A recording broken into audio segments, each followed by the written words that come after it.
Hello and welcome back to Dark Souls 3. Last time we had a look at the whole undead settlement and it was a 2-hour episode. And I wonder how long this one will be, because today we are going to do the Road of Sacrifice, which should be fairly quick.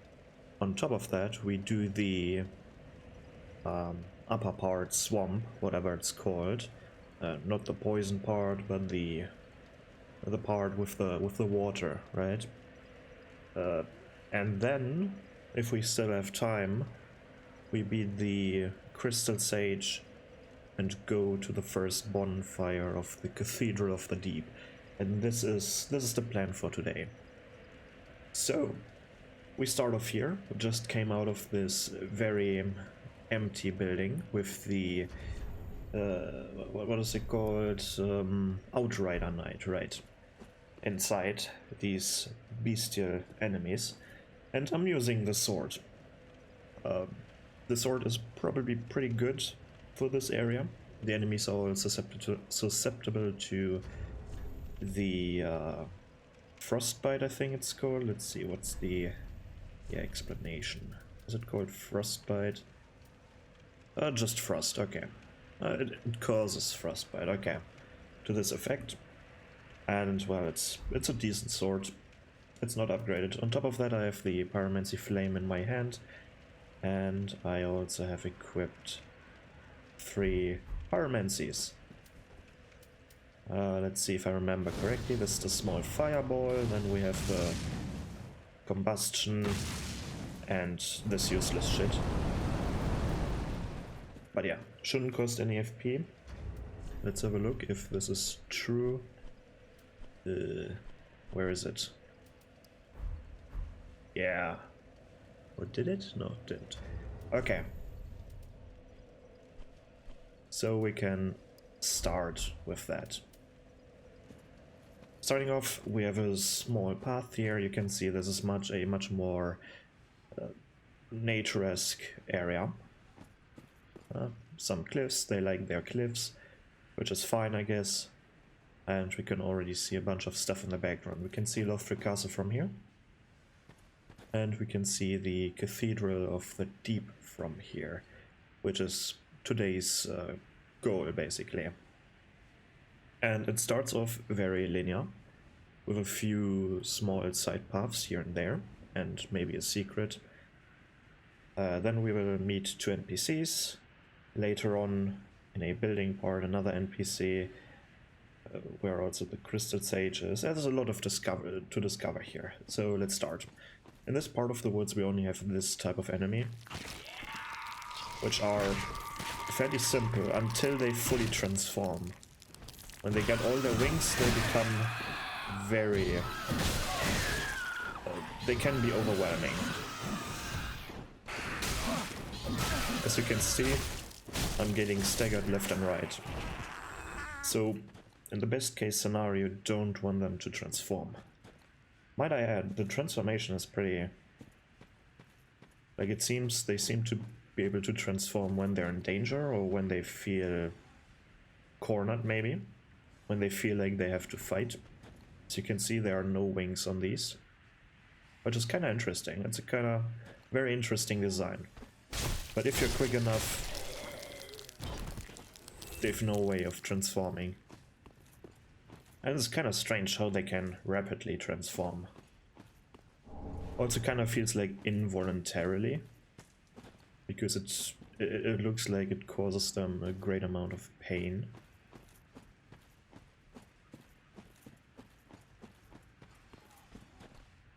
Let's have a look at the transformation again. Yeah, they're bleeding, screaming.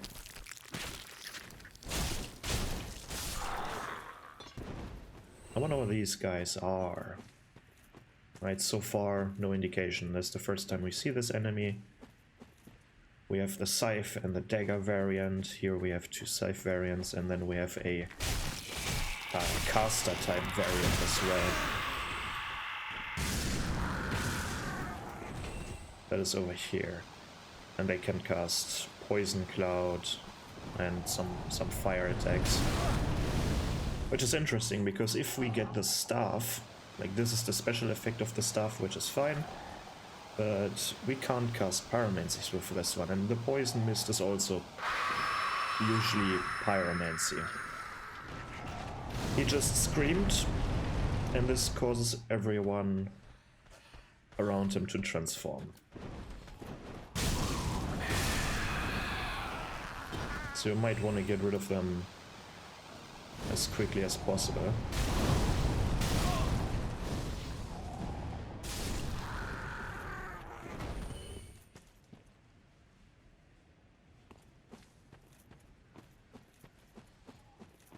So, here we have our first point of no return. And another dude over there. Let's see if I can reach them. Pyromancies are fairly short ranged in this game. Luckily they're a bit more... Oh, luckily our character is a bit more skilled than the Dark Souls 1 variant with Pyromancies. Because in Dark Souls 1 you couldn't even throw them that far, as you can hear. If it makes sense. Here we have our first small side path with an NPC. He's slowly walking up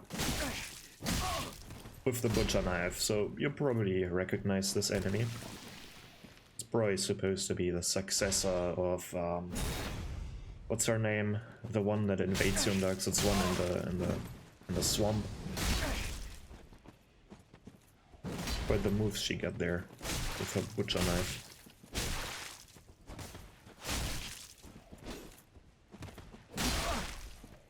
Oh, I can't frostbite her because I turn it off for player characters. By the way, I chose the setup because it has some interesting, how should I call it, interactions with each other. Because when you apply Frostbite, you first deal a certain amount of damage,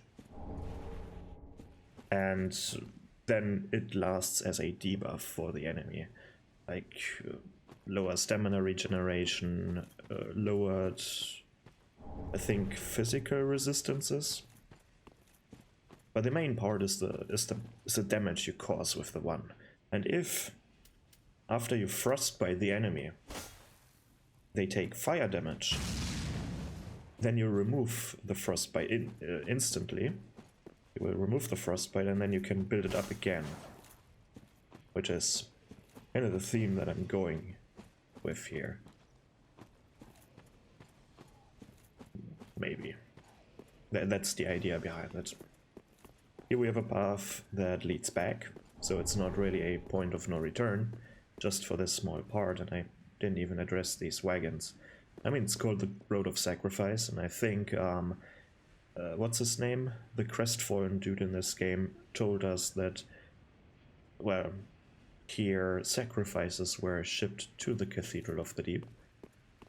And, well, this is what these wagons represent, right? They're cages. You can cage people up in them and then transport them to where you want. And this is exactly what happened here at some point. So, the next passage is a bit difficult as well.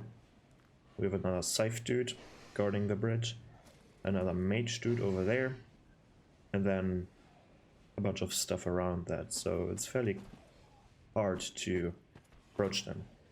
And here already screams, which is unfortunate.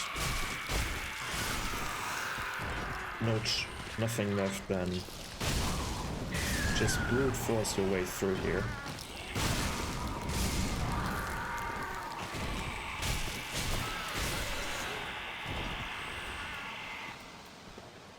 Let's see how the flamethrower is doing.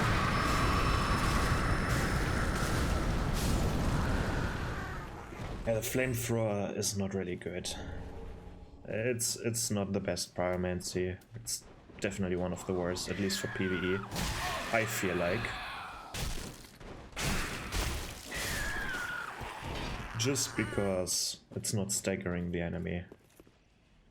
Like, if you're not staggering the enemy, then like it's not dealing that much damage, so you have to channel it for a while.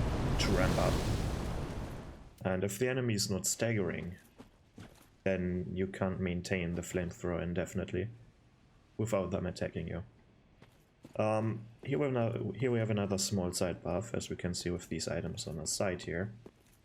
So we can drop down here. And I guess this is now a nice encounter to use the flamethrower, because there are two dogs. And let's see if we approach them with the flamethrower at some point.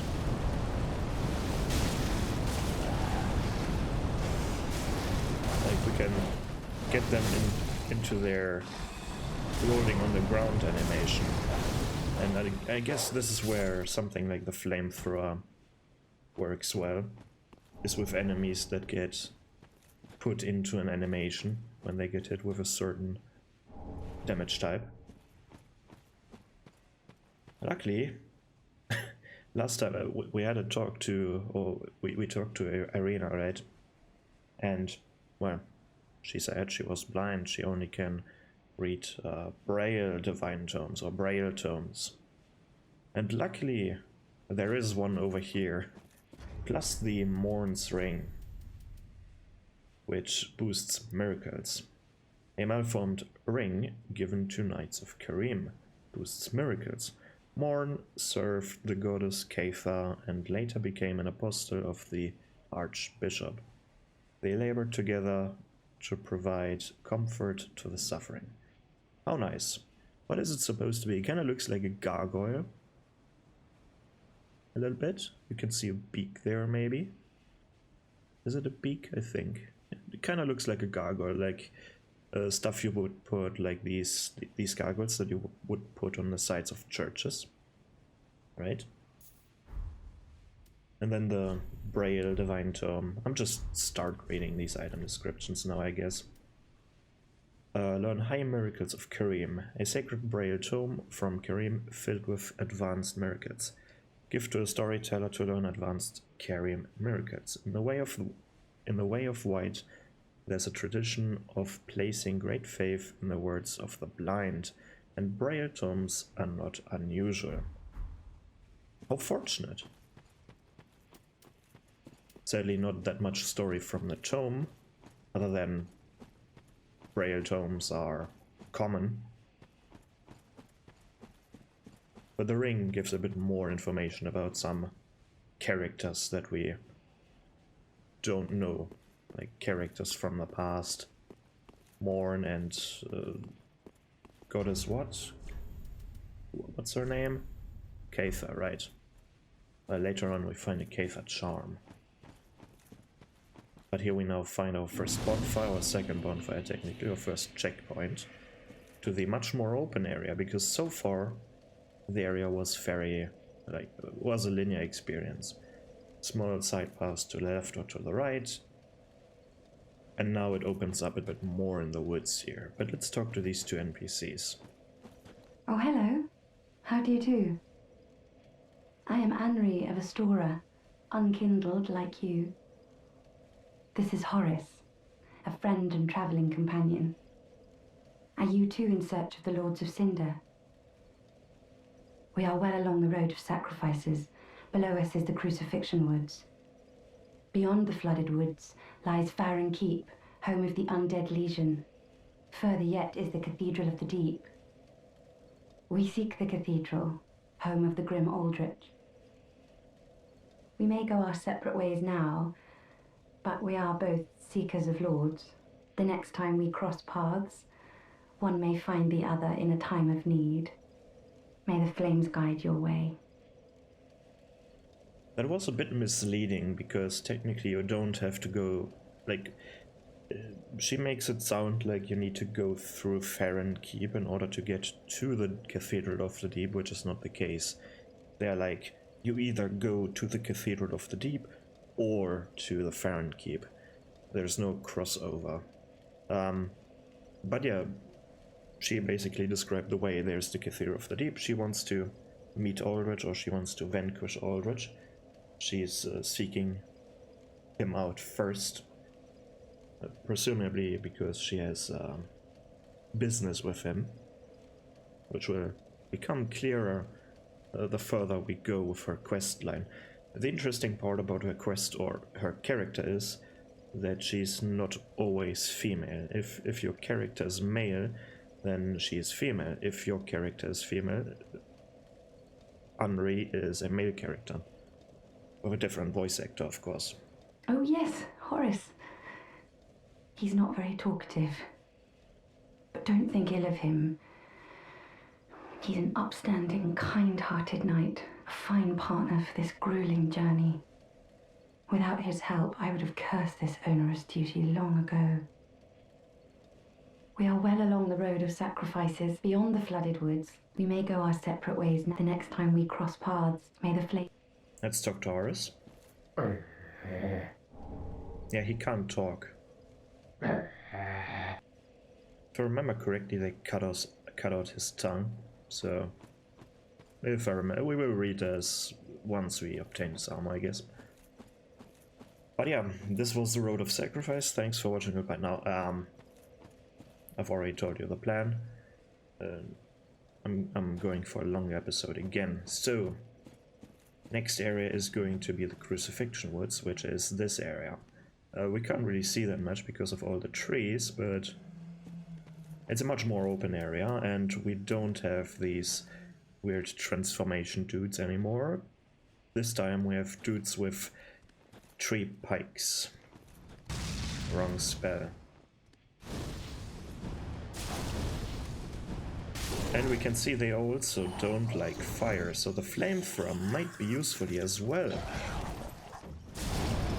As we can see, while they don't have a burn effect on them, which is unfortunate, they are getting staggered. And here we already have the first decision to make. Do we continue down this path, or do we jump off and go this path without? Because we can't see it quite yet, but there's an item up here as well. And if we go down this road, this is probably the way you want to go first if you have never played this game before. And you might want to clear out some of these guys, because there are quite a few of them.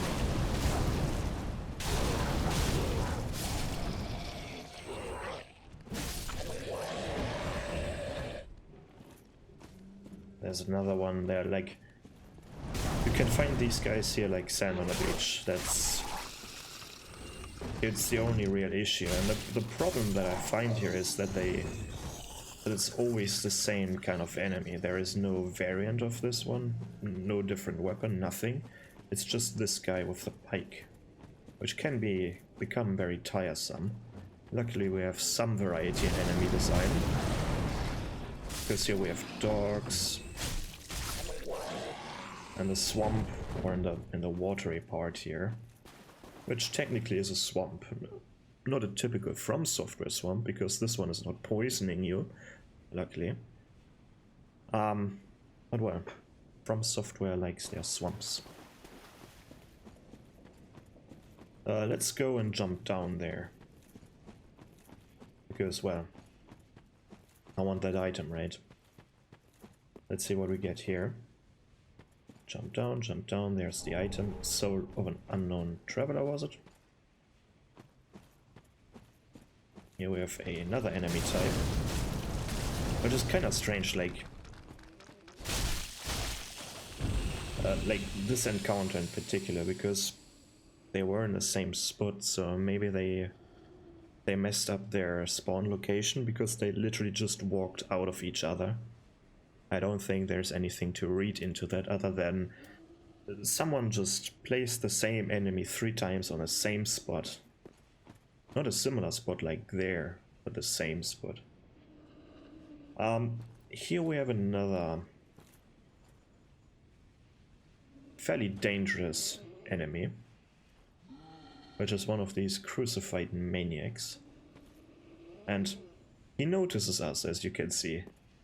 Like, he's looking at us, because apparently every character in this game is coded the way to look at the player. He notices us, but he doesn't see us.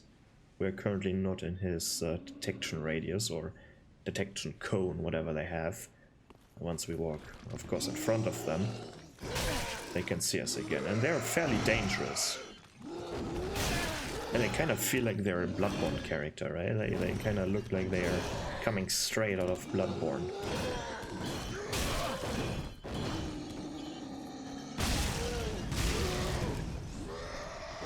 Fire is not really doing anything to them. I mean, it's staggering them, yes, but it's not putting them into a special animation like the other enemies. But yeah, you might want to rush them down once you see one of them. I think over here we have another one. Yeah, let's approach them from behind. Oh, now he saw me. But yeah, you can stagger them fairly easily. Just need to be careful that you have enough stamina to rush them down, because once they get their turn, it can become very hectic. So, here we have the wall that separates, I guess, the outside from Farron Keep. But we can go into this wall, like it's hollow from the inside. Here we have a door that does not open from the side, where we can see one of these big crystal lizards. We won't encounter him today, that's for sure.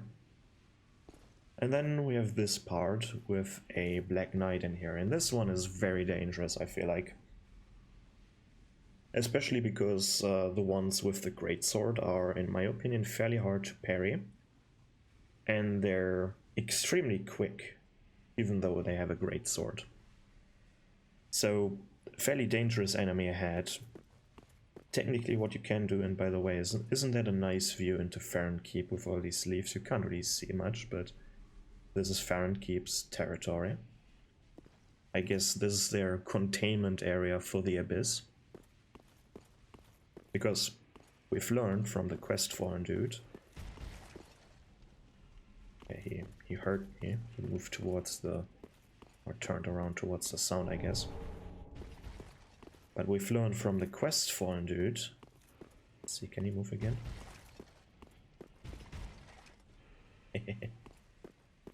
We've learned from the Questfallen dude that these dudes were, like the Farron Keep dudes, are fighting the Abyss. Yeah, turn around. And let's just throw a fireball. I don't think I'm going to. And this is the dangerous part. Now I technically need to heal. And I have a firebomb here, but they're fairly quick to finish. Like, fairly quickly to adapt to your attacks.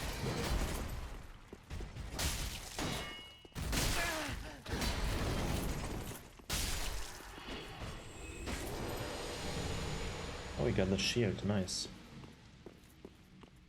Fairly dangerous enemy. You want to be very careful with them. And then guarding something is this one, the Farron Core, which is very important, which allows you to infuse your weapons with more stuff than before. We get heavy, sharp, and poison infusions, where heavy and sharp are fairly useful. Poison, maybe in the upcoming area not as much, but poison has its pros, and of course also has cons, so in this area poison maybe not as good. In certain other areas you might want to have a poison weapon at hand. So let's continue here, because in that wall part you can't do anything up to this point. Like, there's this one path that we can't go through because the door is locked from that side, or cannot open from the side. We got this message, and we're back into this fairly open swamp area. And I must say, open areas are a bit tedious, because if you really want to have everything or find everything, then you have to be very thorough with your exploration. Because basically, or technically, behind every corner there can be an item that is just waiting for you to be picked up, or just waiting to be picked up by you. And yeah, with an open area you just have so much more space to cover.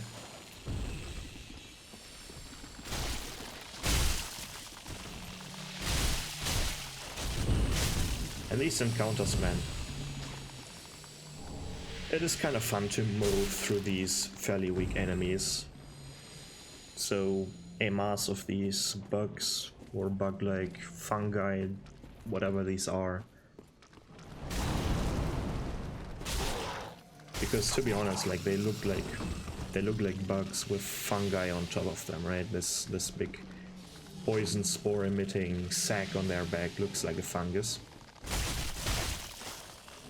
But the fact that they can manipulate the fungus or the growth on their back so that it's actually doing something when they want the mushroom or whatever it is to do something lets me believe that it's not actually a mushroom but part of their anatomy, right? Because usually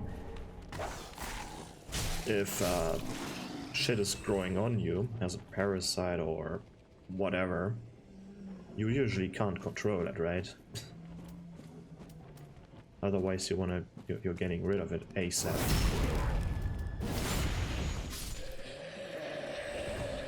But yeah, they can control it, so it's apparently part of their anatomy.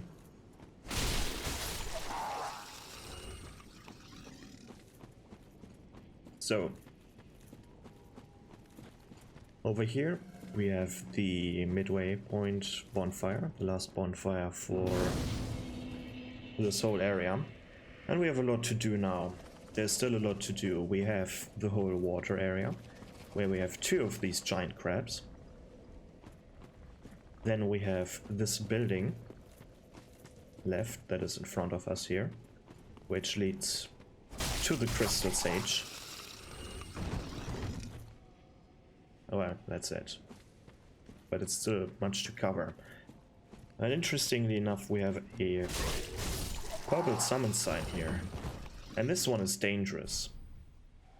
Let's summon this mad phantom. Because this is Hodrick again. The dude that invaded us previously. And now he was a white summon sign if I saw that correctly. Let's see if we drag him in here to these dudes. Come on, Hodrick, can you attack them? Can you help me? Hodrick, come on, I need some help. Yeah, he can kill them. Because he is a mad phantom and they also can attack him. And this is a special thing about this covenant that I talked about last time. You can attack the host and the NPCs in the world. But this version of Hodrick is much, much, much more dangerous than the one that invaded us. This is almost not fair. Like, his attacks are probably one-shotting you during that time. Like he has a +10 weapon already maxed out and his stats are inflated. Like, he takes a lot of punishment. Which I don't find particularly well designed, because that's usually not... Like, he would have killed me here. I would have been dead already. Probably even with these stats. I would have been dead, like in 2 or 3 hits, probably. Maybe more like 3 than 2, I guess, but... This one is just overtuned as fuck, and you're not even gaining anything from summoning him, so you probably don't want to do that. There's no benefit to that, other than having a challenge. So if you want to have a challenge, go right ahead. But I don't want to go in here quite yet. I want to do this part here first. Let's use some pyromancy for this.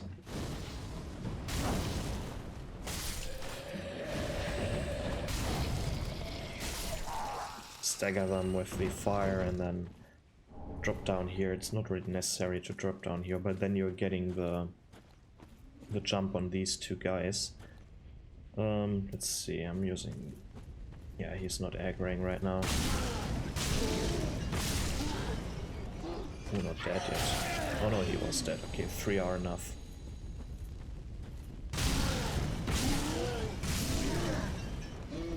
Enemies have special animations if they die to, I guess, certain amounts of damage types. At least it's the thing with fire. While they don't have very, well, this enemy type has no direct animation for getting burned. They have a unique death animation when they're getting hit by fire. But now let's actually walk into the water, because the water is a bit special. This is the domain of the big crabs, and once you enter the water, you're almost always in their range, their attack range, basically. And these crabs are fairly easy to beat. You just want to stand in front of them, like here, from the front side. Then they're not as dangerous. When you're standing to their side, it's very loud, excuse me, then they have these very quick attacks, where you almost can't do anything other than dodging and blocking constantly. So you want to stand in front of them, preferably. Then they're using their much slower moves, where you can punish them a bit harder. Especially this one. You can get a few charged attacks in. I was sloppy there. I spammed the attack button.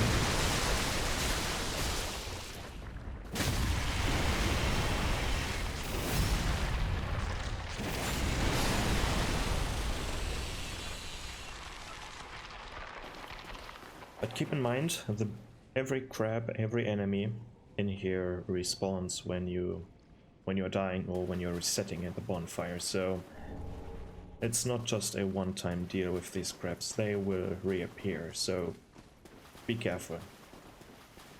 The small crabs you can almost ignore. They're not doing that much. Like they still have their attack ready, but the big one just killed the small one there.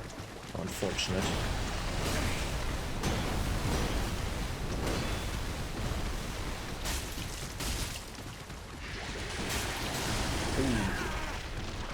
The grab attack. I like how he's fuming from the mouth. Isn't that something that crabs are doing? Like creating these water bubbles on their mouths. For some reason. Come on, stagger already.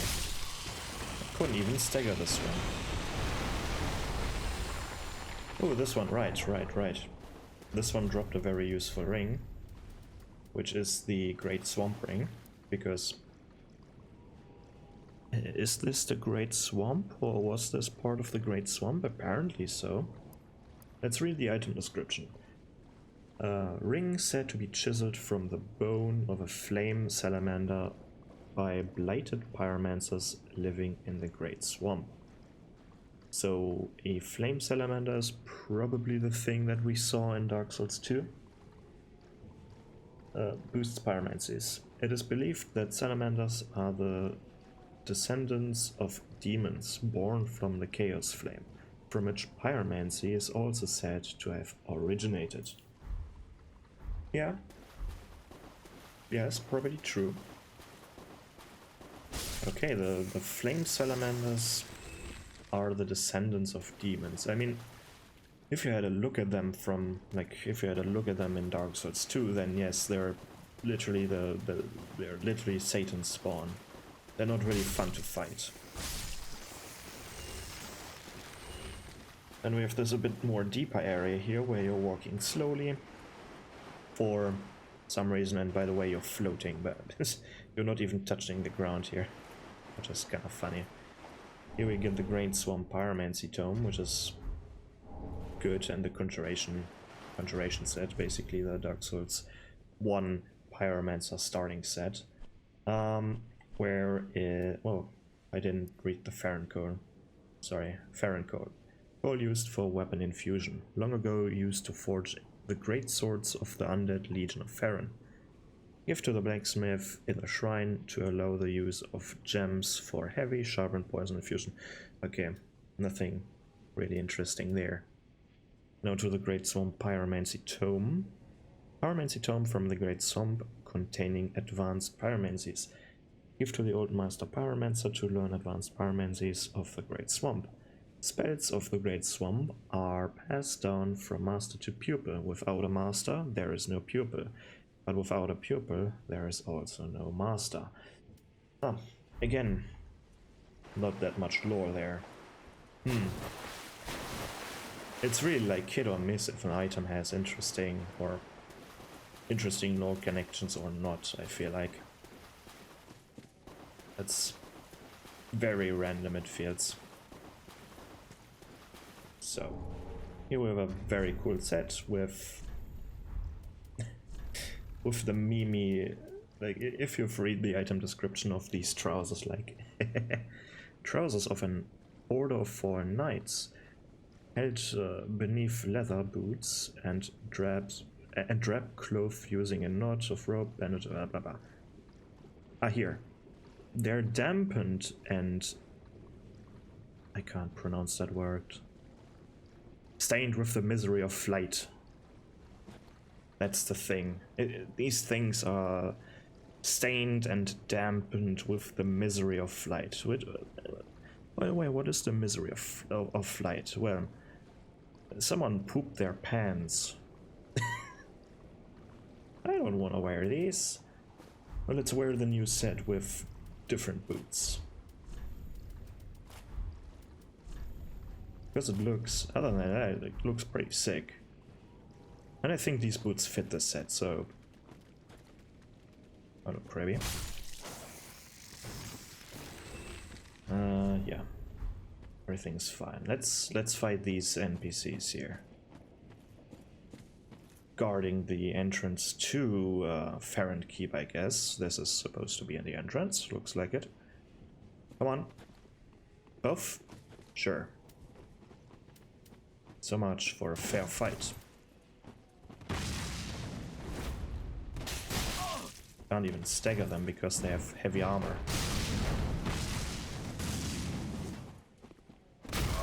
Ooh. This is kind of interesting. They're not really attacking me at the same time, which is pretty good. Like, they certainly are sometimes, but I wonder if they are programmed to be a bit less aggressive when there's another one. Or if it's just random. Because the one with the club right now is strafing a lot of times, like this, for example. Don't know why they're rolling that much. Something to do with their AI, I feel like. I'm not really doing anything and they're rolling.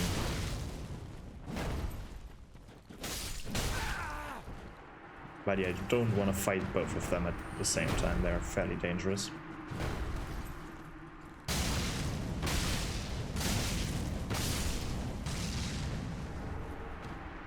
We get the Exile Greatsword and the Great Club. Great Club is awesome, the Exile Greatsword as well, but I like the Great Club a bit more. We have the Great Club, looks amazing. Just a piece of wood. And then, where is it? Come on, where is it? The Exile Greatsword. Let's use this for a while. While I'm not really a fan of the design of it, I don't really like the spike on the... That's very close to the head right now. I don't know if you can see it, but you probably can. It looks a bit weird, but it's still a cool weapon. So, as I said, this is the entrance to the area that I'm not going to explore today. But it's connected via a ladder. Why not a staircase? Something that is more convenient to use. I don't get it. And neither am I getting why this door isn't accessible. This would be a nice bypass for something. Either you can bypass or ambush these two dudes, or you can bypass the Black Knight. That would be nice. But sadly, it's broken down. So there's one more item here, probably a... Is it a crab drop, or... Yeah, it's a drop from a crab, okay. Anything else in here in the water? So far, not. So let's go into the more magey area. Now, it's kind of interesting how it's divided, right? At the beginning, in the what was it called? Road of Sacrifice, on the Road of Sacrifice. There we had all of these bird dudes. Let's call them bird people. And then here you have more of these wooden spike dudes and these bugs. Occasionally these crucified dudes. And in here, in these buildings, we have more magic type enemies. And I wonder now, seeing this area here, I wonder if this water came in later, or if it was always here. But first let's get rid of this dude. Here we get the Sage Ring. Let's read the Sage Ring. A ring given to Farron's undead legion by one of the Preacher twins, known more commonly as the Crystal Sages. The Preacher twins, so they were preaching something interesting. Shortened spellcasting time. The sorcerers of the Farron's Abyss Watchers were known to be lonesome warriors who would only rely upon pragmatic spells. Okay, whatever. What were they preaching, I wonder? It's probably revealed by one of the sages' armaments, if we can pick them up later on. But yeah, having a look at this building here, you probably wouldn't want your barrels or the contents of these boxes and barrels to become wet. So I wonder if this area was once dry and later on became flooded or became a swamp.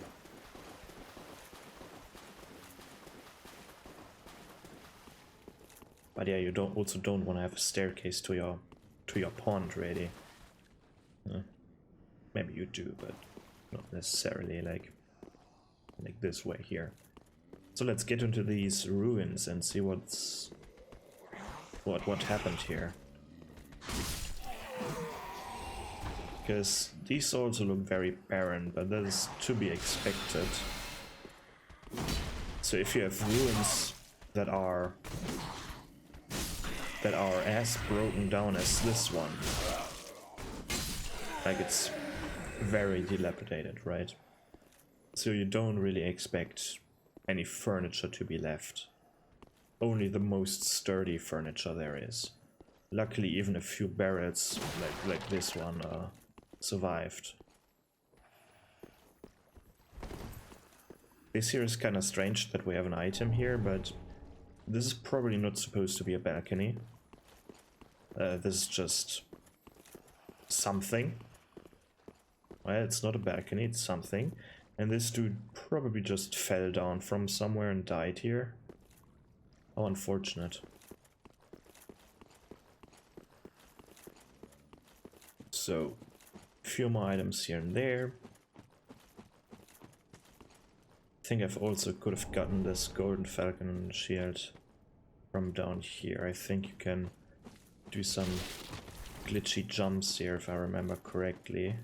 Where was it? You can get up there for sure. Yeah, you can jump up here and then not like that. Let's see. You can get up. Oh, I don't want to get stuck here. You can definitely get up here without needing to go through the building. So once we are through these ruins, I want to talk about the level and world design of this place. Because I want to say about because I want to say something about it, but only once we're in front of the Crystal Sage. I guess is a good point to talk about it. Right now we can just experience the enemy placements and item placements for some time.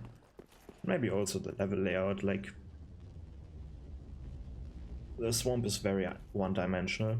It's just a big open space, right? It's just one plane with a few trees on them. And then this part built on the cliff brings in a bit more verticality, which is much needed because like just a flat ground, like the water, even though there are a few small hills here and there, it gets very boring. And you have a lot of these enemies with the pikes, which is a bit I don't know, maybe they could have had more variety of weaponry. That would be nice. But yeah, let's talk about it a bit later on. Because up here we have an NPC, which is a bit special. Not everyone can get this NPC to move to the Firelink Shrine, because for some reason, I don't really like the reasoning behind it. I don't like it, but for some reason, you need to have enough intelligence for him to like you. Well, this is unexpected. I don't often have visitors. What do you want? This is my study that you've happened upon. If you haven't any business, I've reading to get back to. How intriguing. Very well. Indeed, I am a sorcerer, with plenty to share. However, what champion demands service without recompense? Clearly, you're not that sort of man. So you will make me a promise that in exchange for my teaching, you will bring me knowledge in the form of scrolls detailing sorcery's secrets. Well, can you assure me of this? Very well. You're no fool. I take it you understand the weight of a promise. I am Orbeck, of Vinheim, unkindled one. I shall teach you sorceries. We will learn together. It shall be like our very own school. Cool that he hints at the school. But yeah, he's a bit of a hassle. First of all, you need to have enough intelligence in order to get him interested in this job. And you also need to keep your promise. It's just not empty talk. Like he will be pissed if you're not giving him some scrolls up to a certain point. So you need to be a bit careful with your progression. I think the trigger point for him to become pissed is like, well, no longer teaches you, I think. What even, I don't know what happens if you don't do the, if you're not giving him any scrolls, but I think he will leave Firelink Shrine for good, and you don't want that. Yeah, I think the trigger point for that is killing the boss in the killing the Farron Legion. Stop staggering, for fuck's sake. Okay. Finally some silence. So let's talk about this area for good. Because in front of us is the Crystal Sage and the Crystal Sage's arena. So, what is this area called? Sadly, I can't just look at a map or something to see the place, but let's just assume this is still, yeah, these are still the Crucifixion Woods, I guess. Right. Crucifixion Woods, you would assume you see a lot of crucifixes, whatever, and you do. Like, we have a lot of these crosses, interestingly shaped, like always with these like moon-like wheels. if you have some more information on why they're shaped how they are, like with the circles, it definitely looks like, first of all, who crucified here? Probably part of the Cathedral of the Deep, I would assume. But what interests me a lot is the shape of the circles here, like the form they're taking form, because this symbolic we will not, no, we will see later on in the game as well. So let's keep that in mind. Don't spoil anything quite yet, but we will see this symbol, at least a fairly similar symbol to that one, a bit later. And with a bit later, I mean, yeah, it's in a few episodes, like, not the Cathedral of the Deep, I assume, after the Catacombs. Think of the Boreal Valley. Almost at the end, we will see the symbol once again. Maybe. Or maybe it's just a similar symbol to that. But yeah, crucifixion woods, a lot of crucified people, or crucifixes, whatever the plural of that one is. A lot of stakes, and fires, like you would think that people were also burned here.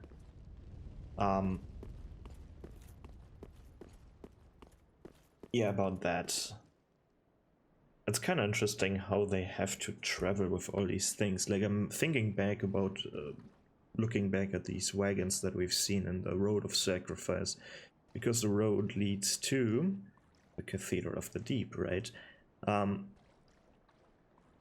you have a few, you have a lot of these very tight spots where you're not fitting one of these wagons through. Like, you have to go through this building here, or through these ruins, in order to get to the cathedral. And then you have staircases in the way, so I'm thinking, like, they have to park their wagons somewhere, like these cages. If you remember, these cages on 4 wheels that can be pulled by some beast of burden, I guess. They have to stop in front of here. Like, they have to stop here. They can't go to the cathedral, which is kind of weird. And then this building, like, it's very hard to see what purpose this serves. I just assume this is part of the Farron Legion's area, because later on we will find scrolls where we have Farron Dart, for example, as a spell. And I think it would make sense if this is their academy, basically, where the Farron Legion learns their spells. I mean, it would be fitting to find someone like Orbeck here, like a mage or a sorcerer who wants to find out more about sorceries, right? Who wants to learn more about sorceries. And it would make sense with all these mages here. And also the Crystal Sage that is going to await us. Like, we got the Sage's Ring for a reason here. So this is probably also the place where that the ring given to Farron's on, yeah. I guess they cooperated here. Like the Crystal Sage, at least one of them, or maybe both, with the Farron Legion. And this is their school building. I would think so, or their library or whatever. Their place of knowledge. Right here we have a fairly like, it's almost like you can see it coming almost always, even if it's your first playthrough. Like, this looks like the run-up to a boss fight, right? Doesn't it? It just screams boss fight, and then, yeah, sure, we have the arena here. It's very obvious. You can almost always see it coming. And interestingly enough, we can summon Aegon here. Even though, well, he said, you're allied to him as long as you assure her safety. I'm wondering why he's helping us here. Specifically here. Why here? I cannot just assume that... Like, my thought processes, they're from Carim, right?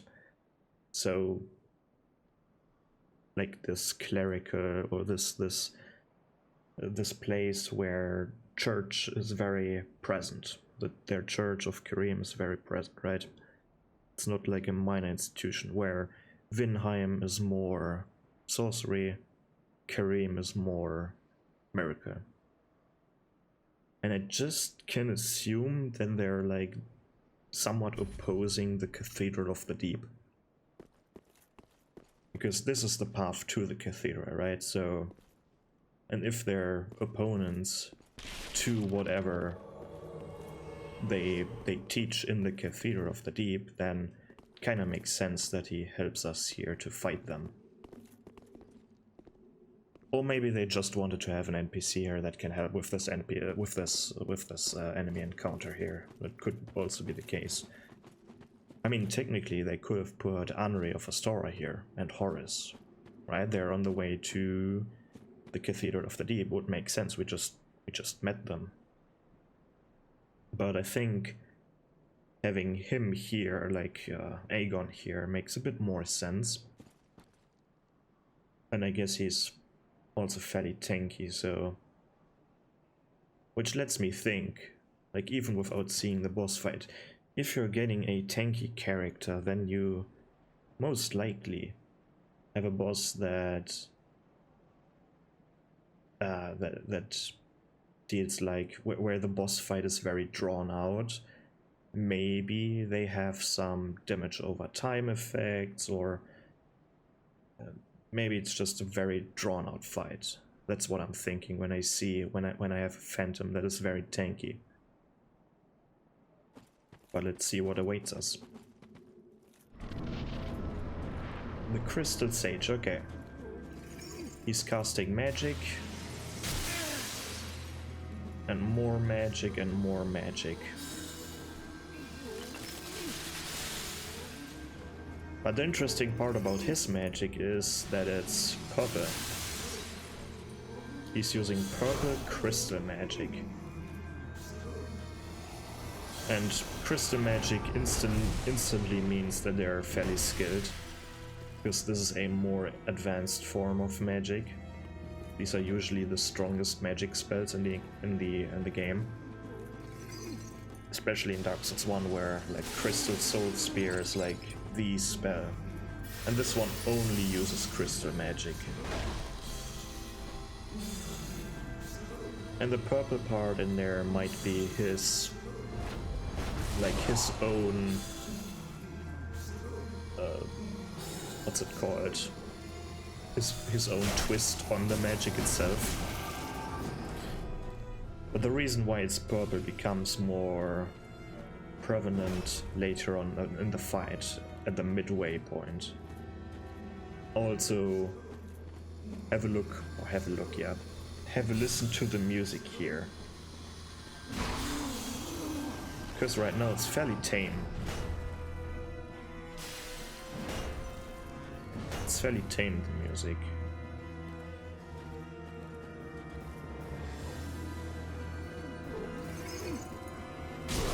So let's hit him a few times.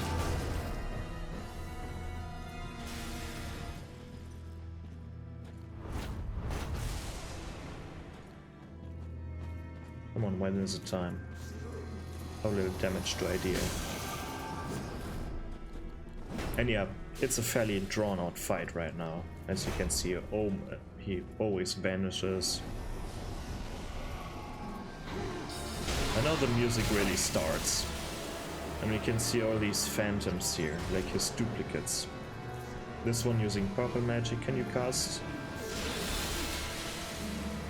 And if you have a look at his clones, they're no longer using crystal magic, if I see that correctly. Oh no, it's still a crystal. It's still a crystal attack. Nah, never mind, it's still a crystal attack. They're using also crystal magic, but they're blue. So this is one way of finding out his real identity, which of them is the real Crystal Sage.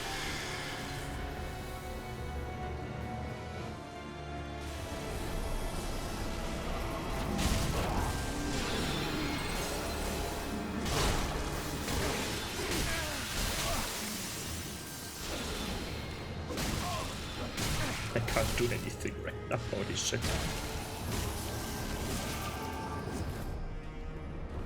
Yeah, if you're not careful, you're dying here fairly quickly. I would have died here already. If you're playing that sloppy, then you're almost destined to die here. Oh, we got him. And Aegon's still alive, so yeah, he's a very tanky dude. Look at all these trees. Almost looks twisted, this area. With all these trees, it looks very ominous, for sure. So, Crystal Sage, let's read what the soul has to tell us, what the soul is telling us. It's interestingly enough, like we have different kind of souls, like we have this normal looking soul, almost normal, like the usual glow that we know from the souls of big enemies. Oh, excuse me. Then we have the Rotted Greatwood soul, which is like this almost fart cloud looking like soul. And then a Crystal Sage's one is blue. Because he used a lot of magic. Soul of a Crystal Sage, there's another one. One of the twisted souls, steeped in strength. Yeah. The twin Crystal Sages once served as spiritual guides of the scholars of the Grand Archives, and one went to ally with the Undead Legion. So, okay. This is the one that allied together with the Farron Legion. Probably taught them also some magic, right, and stuff like that. So they allied for some reason. Good guys, I just assume. What kind of confuses me here right now is this is the path onwards, right? Through this door there, we go to the next area. But there's also something here, like you can walk up here, but then there is nothing, which is a bit odd. I would just assume that this is the path onward. But holy shit. Do I have to stop the video now because my neighbor is hammering on a Sunday? Are you for real? And it just keep rolling. It's going to annoy the shit out of me, I can tell you.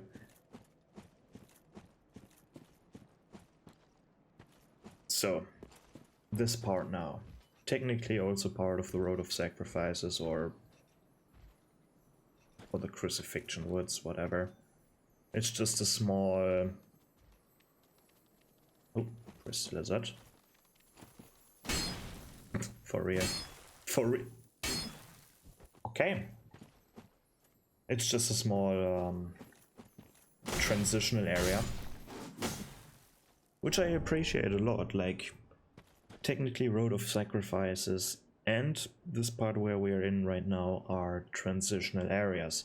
They're not really an area with a boss on it, right? After the Crucifixion Woods, we get the bonfire with Anri and Horus, right? There is no boss fight there.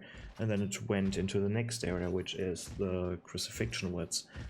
And if this were Dark Souls 2, we've gotten an elevator and all of a sudden we're in the Cathedral of the Deep. Or we get a small tunnel system and we end up in the sewer system of the Cathedral of the Deep or something stupid like that. While this is not really the most interesting area right now, because, well, there's nothing really in it. Like you have these dudes carrying the corpses back and forth, which is what they do here. They're transporting sacrifices, I guess, for their heretical religion or whatever they're doing here, rituals. And it's a nice bit of storytelling, I would assume, or I just say.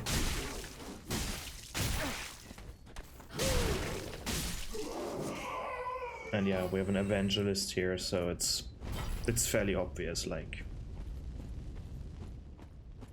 we got these brutes that we just beat, 2 of them with the cages on their back, carrying the corpses around.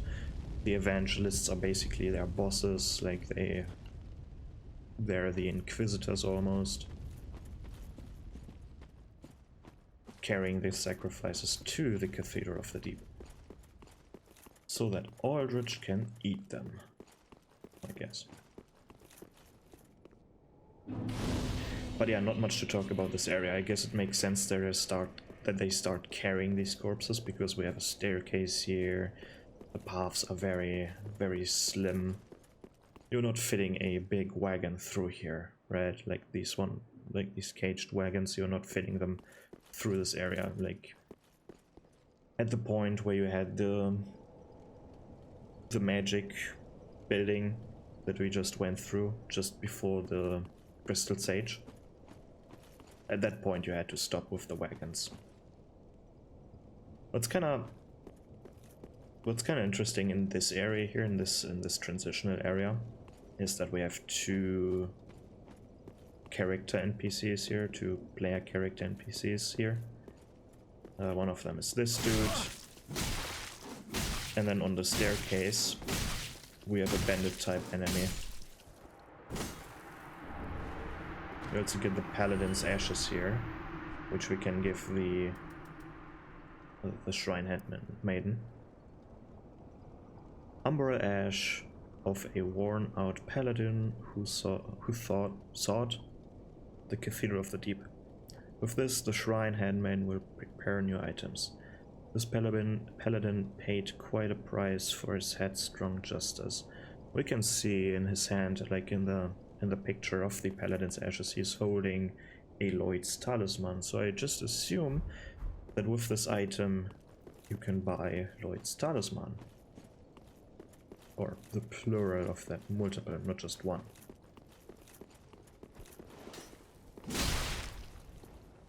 We have a bandit type enemy, just straight out of the character creator from Dark Souls 1. I was never really a fan of the design of the spider shield. Just feels out of place to me. I don't know. But yeah, fairly good shield. Blocks a lot of poison damage, I think. It still does.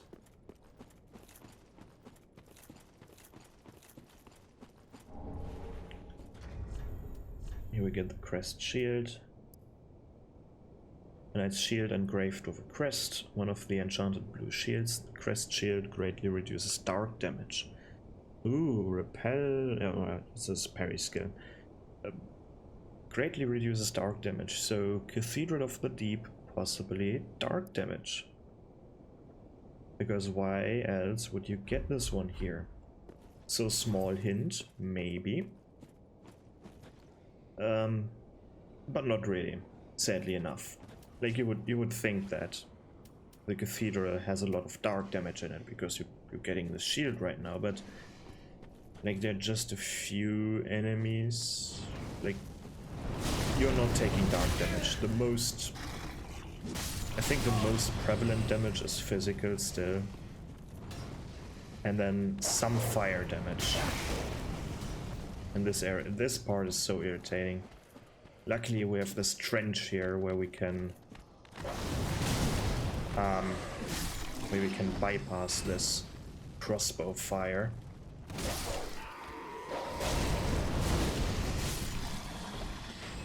But if you're going the... Oof.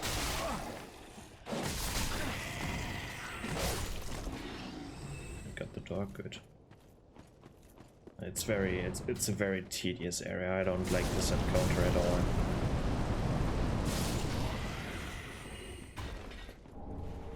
But luckily, this is...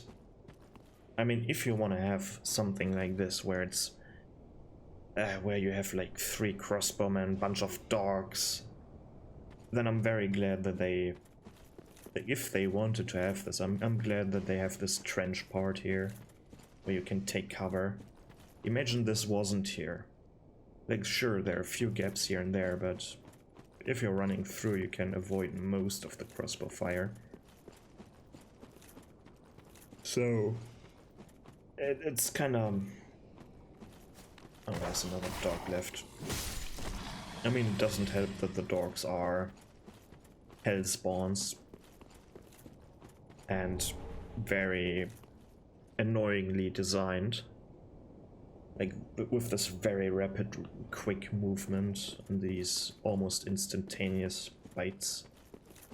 Makes it really unfun to fight the dogs. I mean, technically, the easiest part is just to block it and then retaliate once they hit your shield. But still, I don't know. Not a fan of dogs. But this is technically marks. Let's see, what even is this? Is it just a wall part? Never looked at it. I can't even see what's up there. So I just assume this marks the entrance to the Cathedral of the Deep. And I guess they have their very own graveyard, and it starts right here. We have lots and lots of tombstones again. Similar to the Cemetery of Ash. They have their very own cemetery. And yeah, these are now the grounds of the Cathedral of the Deep. And this is where I'm going to end the episode. Almost. I'm still doing some things here. This is going to be... Nah. I'm stopping here with the exploration. I have to walk back offline, that's no problem. I just don't want to get in that building quite yet. I know we have a bonfire in there, but I don't want to do that yet. Let's do the final preparations in the shrine here.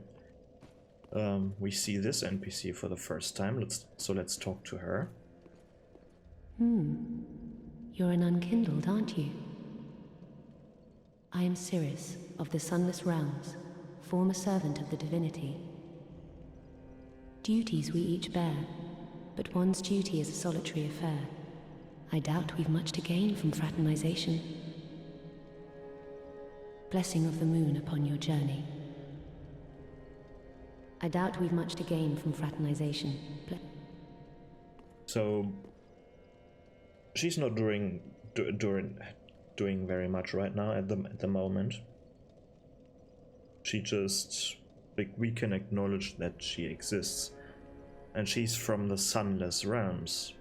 We don't know yet what that means, but maybe we'll get the hint here and there. But right now, no idea, right? Gaining admission to the Legion is a matter of... Okay, that's the same thing that he said last time, I think. Then, Pyromancy Tome. Alright, we can talk to Greyrat. I should have done this before, but let's talk to him. Ah, there you are. I was thinking.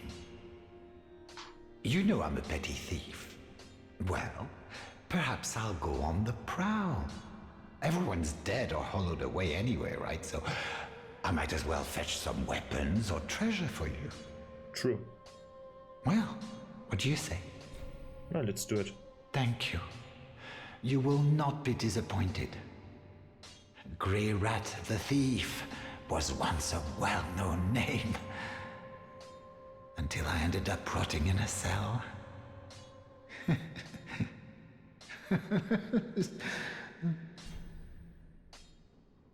Not really something you should be proud about. Goodbye.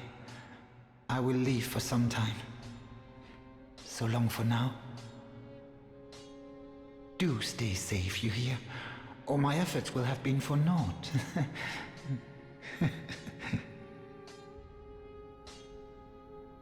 So, these pillage hunts, or these requests of him to go and fetch some items, are are not really risk-free. Like, you can do it in total 3 times. The first time, right now, is safe. The second time, there is a chance that he dies if you're not doing the right things, if you're not talking to the right NPCs and such. And the third time, he will just die. But if you let him die and pick up his ashes, he has still extra stuff. Like, he managed to pick up the stuff, but he didn't manage to survive. So you can give his ashes to the handmaiden, sadly. But he has extra stuff for you. Let's talk to Orbeck while we're here. Oh, you're back then. Again, I'm Orbeck of Vinheim, here to teach you sorceries. Let us begin with the basics. The ideal sorcerer bears the twin faces of the dragon. You could at least act as if you're paying attention. Let's buy some magic here. Let's yeah. Maybe at some point I will use them. I don't mean to seem overbearing, but have you forgotten? In exchange for my sorceries, you are to bring me knowledge in the form of scrolls detailing the secrets of sorcery. I hope you're not one to break a promise. I don't mean to see in the fight. Okay. Come again. Let's talk to this dude and give him the pyromancy tome. Ah, there you are, unkindled one. I am pleased to have a pupil as dedicated as you.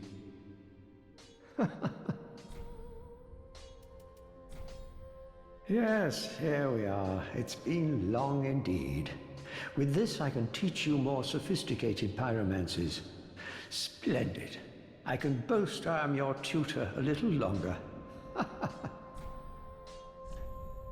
So we got Fire Orb out of this, we got Bursting Fireball out of this, Poison Mist, and Profuse Sweat.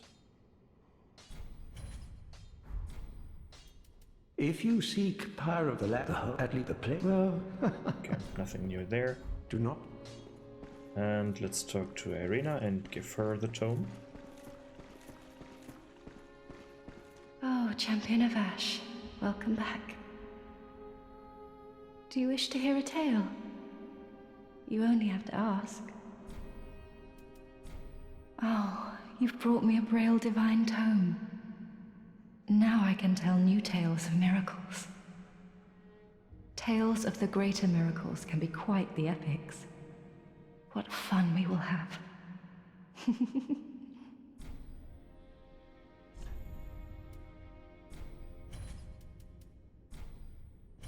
There we go, Tears of the Nile. And Mattia, who cares about that? Have a pleasant journey, Champion of Ash. I pray for... Alright. Almost done. Let's go back and talk a final time about,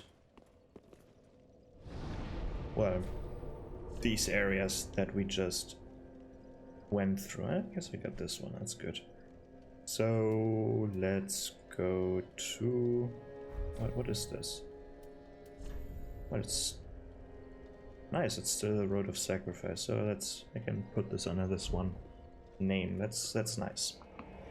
So let's talk about this whole area that we just went through one final time. Because remember, we're still in Dark Souls, which means it's a fairly linear game, which means one area to the next. But that doesn't mean that the area design needs to be linear, because this one is fairly open. This is probably the most open area that we had so far. Even though I must say the level design of the previous area that we just went through, the undead settlement, is way better in my opinion. But doesn't mean that this part is bad, right?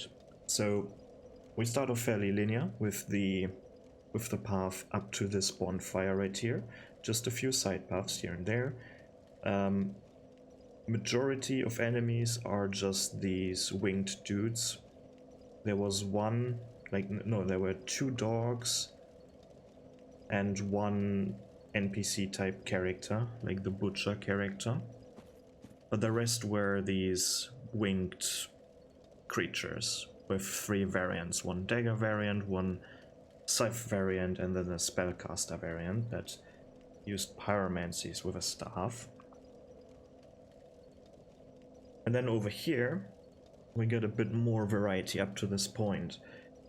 Sadly, we had lots and lots of repeats.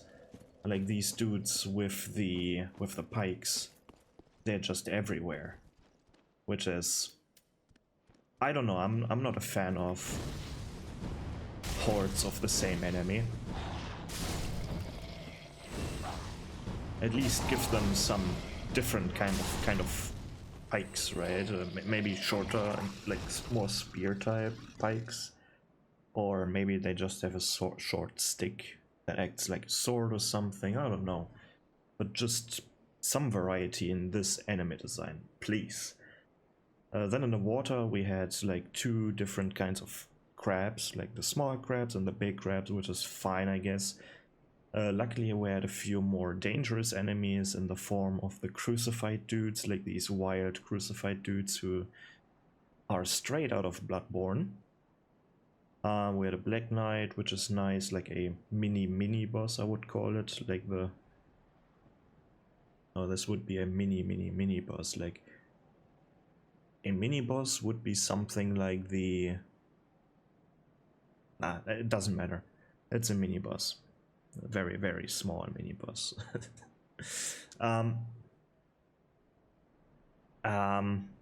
Yeah. What else? Then in this building we had like these, the mage hollows, and they're very, like they're placed in clusters almost. Like if you've, what's a good description for that, or how could I say it? If you've ever played one of these games like, I don't know, like, the only game that comes to my mind right now is like Roller Coaster Tycoon, right, where you can place individual trees, but you also have this ability to take a brush basically, where it places down a lot of the same tree in one spot. And this is what I mean with cluster. Let's say you have a brush, like you have this world, right? And you have just different enemies that you need to place in this world, or in this area in that case. And you have to do it with a brush, like one click with the mouse spawns like 2 or 3 of the same enemies or something like that. And it feels like they just, like on the shore basically, like on the shore part, that is not in the water, that is on the side of the water, like this, from down here to the bonfire that we have in the middle of the woods. They placed a lot of these pike dudes, and then maybe a bit of these poison beetles here and there, right? Maybe 1 or 2 dogs, not too many dogs, okay. Then in the water they like to, they pick the the crab brush and put a bunch of crabs there, and then in the building thing they put a bunch of these mage type hollows, or this other type hollows with the where the mages are partially as well. It kind of feels that way. Well, it makes sense, right? You have the mages in the mage building, you have the crabs in the water. It still feels a bit much, like they went overboard with the enemy density. It doesn't mean that it's not, that it's boring or it's very hard, but it gets repetitive. That's what I mean, like beating the same enemy over and over again, seeing no variety is a bit Luckily we have with the mage building there. We have a bunch of variety in enemy design, just not down here, I would say. Well, not necessarily an enemy design, but an enemy variant design, I would say. But yeah, again to the level design part, fairly up to this point, a bonfire fairly linear, and here it becomes more open. Here you basically have a big space that you can explore, and I don't know. I'm not really sure if this worked out fairly well or not. I mean, it's a fairly